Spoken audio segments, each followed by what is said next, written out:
Guys, welcome back to the channel. So today's video, we're going to rank the 4 new master sets in the Social Showdown event. It is only a 1-week event, so we did only get 4 master set players, but I also want to discuss some other cards that you might want to target, as it looks like since, this game is entering its final stages where all the cards enter to 99, there does seem to be some abilities that are starting to take advantage of the game more than others, and we're going to discuss that. So if you guys enjoy the content, make sure you give the video a like and subscribe to the channel for the most up-to-date NHL 22 news, tips, and info. And again, let me know your feedback down below. All right, let's get into ranking the master set players. All right, this one's pretty easy to lock down, as number 4 is the 96 Linus Ullmark. I mentioned it in yesterday's video. Not very, just 5'10", doesn't have exceptional or 99 skating anywhere there, and his superstar abilities are just nothing special in all honesty. While gold elite edges is very good if you are going to use him on the first line, we just got Patrick Kane's 96, and I think combined with the abilities that Patrick Kane has, it's just a better card. So, event over event, there's no reason to provide or go after this one when you got a better card last week. So just something to think about there. I'm out on the Linus Ullmark unless he is one of your favorite players or you're trying to make an all-time Edmonton Oilers build, something like that. This would be a pretty distant fourth in my opinion. It's going to cost you around 430,000 coins to make one of these cards, and he's just not nowhere near worth it. Coming in at number 3 is the 96 Elias Pettersson. Does have great skating synergies with distributor, fly the zone, and spark, getting his speed up to 97, acceleration at 95. Everything else is essentially 99. The reason why he's a little bit lower is he just plays very, very small in comparison to his height. So he is 6'2", but weight does play a factor, as he just gets bumped off the puck very easily. I've used him throughout this year a little bit, and I've used him pretty heavily in prior games ever since he came into the league, and just always gets knocked off the puck very easily. Obviously, if you're a Vancouver Canuck fan, this is a great master set player. I also want to point out for everyone that's kind of got after me about the Sharks getting a bunch of master set players in a row, that's back-to-back events, and the Canuck fans got 3. So I'm happy for Canucks fans. I just want to point that out. They choose these master set players months in advance, and it just so happened that this Elias Pettersson is here. Now, he is number 3. He does have Schneip, but again, I've talked to my co-host in my podcast, Kesso, a lot, who's obviously a master tactician master mechanics in this game, and Schneip just does not seem to be noticeable at all. It's a phenomenal skill to settle pucks with exceptional wrist shot power and accuracy off of settled pucks.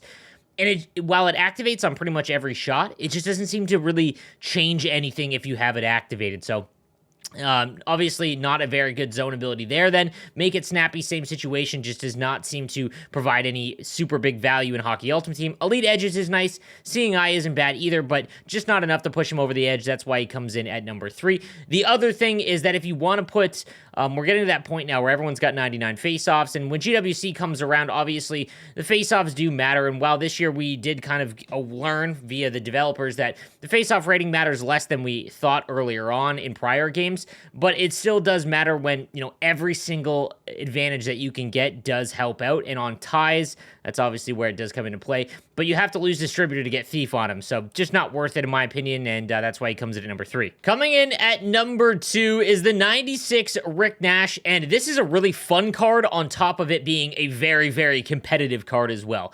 93 speed, 95 acceleration, as well as 99 balance. And again, he does have some other options you can choose, but really these are the best ones to go with. But the gold close quarters, because close quarters, I've noticed that this ability does help out quite a bit. Basically, any shot that is above the face-off dots gets an added, extreme accuracy and power on it. They score 5-hole goals. They just bang home rebounds really well. It's one of the better offensive abilities that I have noticed.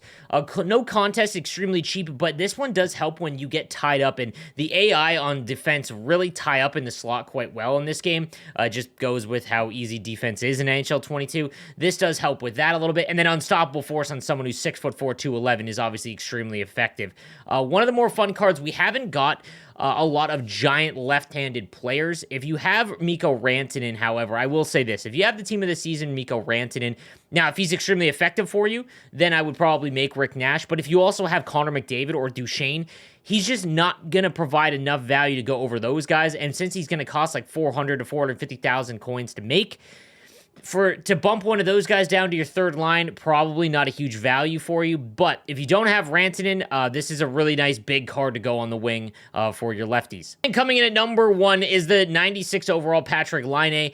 And this is going to depend a little bit on play style. Obviously, I've talked about that a lot lately. If you are someone who's trying to compete in GWC, this Patrik Laine card, low-key, might be a must because of what's happened with right-handed wingers. Earlier on in the year, there were so many good right-handed X factors, but over the last few events, we just haven't got a lot of good master set players, and obviously, X factors just don't have the same impact that they do now in the game that they did early on, and Patrik Laine provides a gigantic, no pun intended, advantage for you on that side. So if you are playing in those high divisions and you play that puck possession game, unstoppable force on someone who's 6'5", 205, is just really good. I will also say this. I've been watching some streams. I'll shout out again my co-host, Kesso, one of the better players. I actually saw him score a short side wrister with a right-handed player, and while that might sound dumb, that hasn't happened at all in NHL 22. I don't know what it is, but going upstairs blocker side with a right-handed winger just does not seem to go in at all this year. It was actually probably the first one I've seen go in, where it was just like the mimicking of the left-handed side where you cut in and you shoot above the glove. It doesn't happen with blockers. Now, you do go far side, that's fine, but his shot seems to have more ability than what his stats indicate, which is 99. And he didn't even have Schneip on. So something to keep in mind there, but this is definitely number 1. And even if you are not someone who plays with the big players, you like the faster guys, and you might say that he's a little bit smaller, I honestly would love you guys to try out a card like this, because no matter what, he's 96 overall. It's not like he's going to be bad for you. Will he feel a little sluggish for people that rely on those end-to-end rushes? Maybe, but you got to start learning how to cycle with the puck, and these guys are the ones that are going to allow you to do it the easiest, so he would be my number 1 easy. Now I want to talk specifically about one ability, and I know abilities on my channel have been kind of a hot topic, but I want to talk about something that I've noticed, again, from watching other streams and from my own gameplay and people that I've played against, and that is gold 1T on defensemen. Now, we've talked all year long about how D-to-D one-timers just don't go in nearly the same amount as they did in prior games, and while that's a good thing, because D-to-D one-timers are kind of a lazy goal, when everyone is skill zoning and putting 6 or 5 guys in the middle of the ice, and with defense being easier than it's ever been in an NHL video game outside of NHL 18, D-to-D one-timers are important because the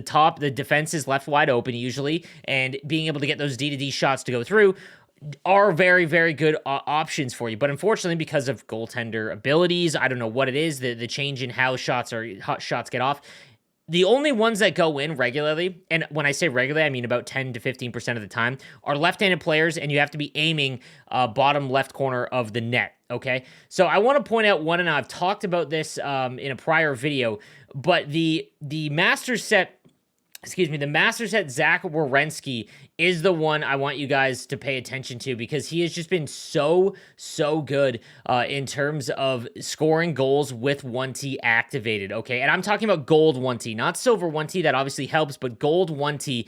The problem is now is that he's just so expensive, and that is because the pro players, the higher guys, the GWC guys, they are looking to give themselves the biggest advantage, and people are starting to notice that Zach Werenski's one-timer does go in quite often compared to other defensemen. So he is a card I'm on the lookout for. I honestly haven't been able to get him, and I'm at the point now where I might break down some cards to make some of the old master set players. So I want to point this out. So you guys have known I've been doing these stats on my players. I've got about 30 games. I'm going to show you guys that in a different video.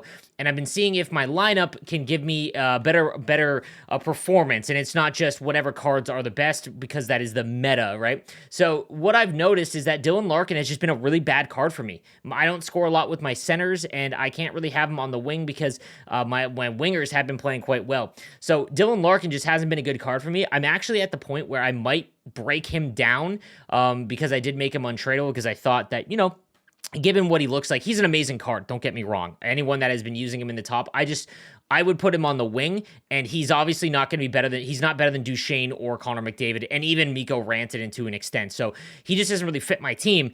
And I'm going to break him down to get the Nations of Hockey collectibles to help me make Zach Werenski a little cheaper, even though it is like double the cost now. But I think that card gives a significant advantage on the back end because D2Ds just don't go in a lot. And with lefties, there isn't a lot that have gold 1T. Now, a lot of people are going to be like, okay, how am I going to get Zach Werenski? He's impossible to make, and I don't want to spend all the cards to buy him at his most expensive. There are a few gold 1T cards for defensemen that are actually kind of interesting. And if you are, someone who doesn't have infinite coins or anything like that, there are a few that I would recommend you guys try out because no matter what, they're going to be good cards. But so if you go to gold 1T right now, and then go to you go to overall rating, choose like 88. We'll go 88 to all the way to 99. There are a few that I did notice. We'll go position all the way to defense.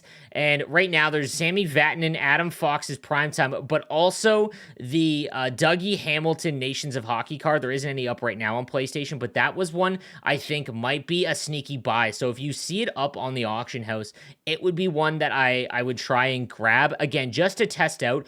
Because now some of you might say that you score DDDs all the time. I would love to know the percentage. Like if you keep track of just your defenseman shooting, let me know how many you actually score and how many you shoot. That's why I'm doing this stat experiment to see. Gold 1T and Seeing Eye and this Dougie Hamilton might be the play. So if you see this card out there, it's not going to cost as much as a master set player like Werenski. This might be a really good option for you and just something I'm considering. Now, guys, let me know what you think in the comments section down below. Maybe I'll make a video on some of the other abilities that I'm noticing do seem to be really worth it. But again, obviously ability points are kind of a hot button topic. But if you want to know, again, comment down below. All right, guys, that'll do it for today's rankings. I'll see you next time. Have a good one.